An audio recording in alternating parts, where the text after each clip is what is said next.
Recently, a boot camp style ranch for troubled teens that happens to be heavily backed by famous television host Dr. Phil, who sends troubled young teens who appear on his show there all the time.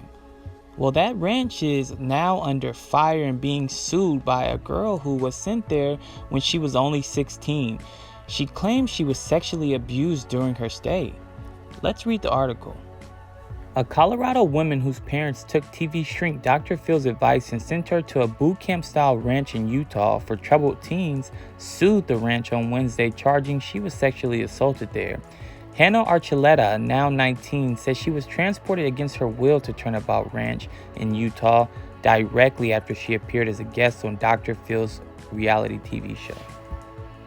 She told the reporter, quote, "At the time I was 17 years old and suffering from many life traumas.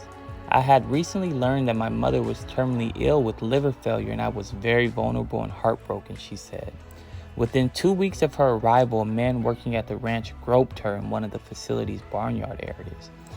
When it happened again, she confided in a female staff member who immediately retaliated against her with sadistic and arbitrary work tasks and verbal abuse, she said.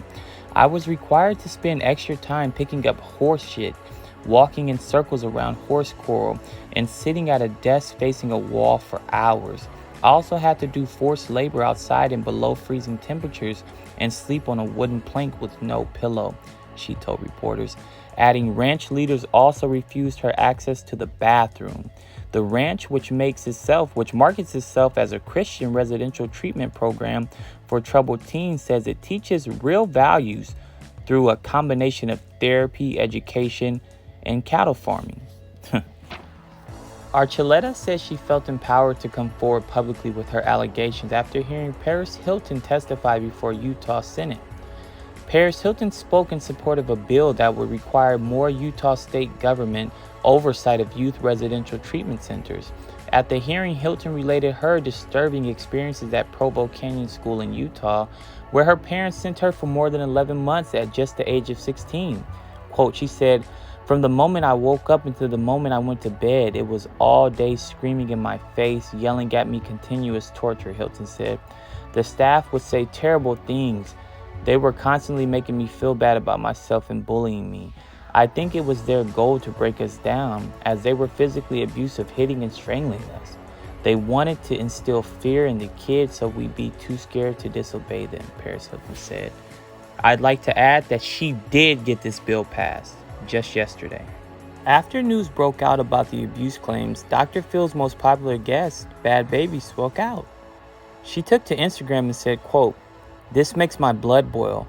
I went through being malnourished, abused, and having to do hard labor and being there while someone was murdered. I came back with more trauma than I went in there with. I want that place shut down immediately." The murder Bhad Bhabie is referring to happened in 2016 while she was there. Clay Brewer, who was 17, attacked a 61-year-old camp employee from behind with a weapon when he came to check on a group of teenagers who were sitting around a campfire. Reports detailed Brewer continued to assault the employee even after he fell to the ground, then beat a second employee when they came to stop the fight and took her car. It led to a short police chase before he was caught. I'd like to add he was tried as an adult and sentenced to 5 to 55 years in a Utah prison. Utah, without a doubt, has what seems to be a troubled teen industry, and it's very lucrative. Utah is home to almost 100 youth residential treatment centers, and in the past 5 years, they have seen nearly 13,000 children come through their doors. Now, Utah is seen as an attractive place to seek such treatment because of the state's reputation of religious unity and the state's iconic, beautiful wilderness. It creates visions for healing therapy, right? I think it's important to mention that and paint the picture for you guys that this is big business. There are kids sent by parents who pay upward of $30,000 believing their kids are misbehaving and need help. The rest of them who don't pay out of pocket are usually covered by Medicaid. The ones who are covered by Medicaid comes tens of thousands of miles away after being hospitalized for depression or anxiety. Children who commit crimes, foster kids whose behavior is just too bad, and students with disabilities sent in by other states and school districts is a large population. See guys, so what you have is a revolving door.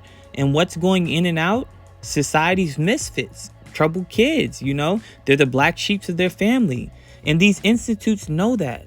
The system is literally serving these kids on a silver plate to abusers, knowing when these kids tell someone, the odds are already stacked against them because they have a troubled past. No one's going to believe them right off the bat. They think this is just an excuse to get out of their camp, their punishment. Guys, Utah's troubled teen industry has bought in hundreds of millions of dollars in government money alone and accounts for over 8,000 jobs in the state. When money like this is pouring in one's economy, it's easy to get away with abuse. No one cares as long as the money is coming in, and no one wants to hear the victims because bad publicity like that can stop the money. Like you're seeing happen right now, the sexual and physical abuse has been going on for decades in Utah, and the voices of the victims are just now being heard. Criminal Justice Committee for allowing me to address you. My name is Paris Hilton. I'm an institutional abuse survivor, and I speak today on behalf of the hundreds of thousands of children currently in residential care facilities across the United States. For the past 20 years, I've had a recurring nightmare where I'm kidnapped in the middle of the night by two strangers, strip searched and locked in a facility. I wish I could tell you that this haunting nightmare was just a dream, but it is not. When I was 16, two transporters woke me up in the middle of the night with handcuffs. They asked me if I wanted to go the easy way or the hard way. They carried me out of my home as I screamed at the top of my lungs for my parents' help. I was taken to the airport and separated from everything and everyone I knew and loved. I had no idea what was happening or where I was going until we landed. This was my introduction to the state of Utah, but not the troubled teen industry. I had attended 3 other facilities, Sea-Doo and Cascade in California, and Ascent Wilderness Program in Idaho. At Sea-Doo, I was not allowed to speak to or look at my peers. The staff verbally abused me, calling me vulgar names that should never be said to a child.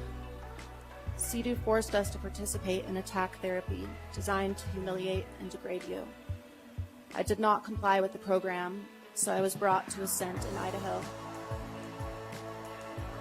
At Ascent, I was forced to do physical labor while malnourished and sleep deprived. I couldn't speak to my parents because the staff said I didn't deserve to. One day, a staff member strangled me and slapped me across the face in front of the other kids.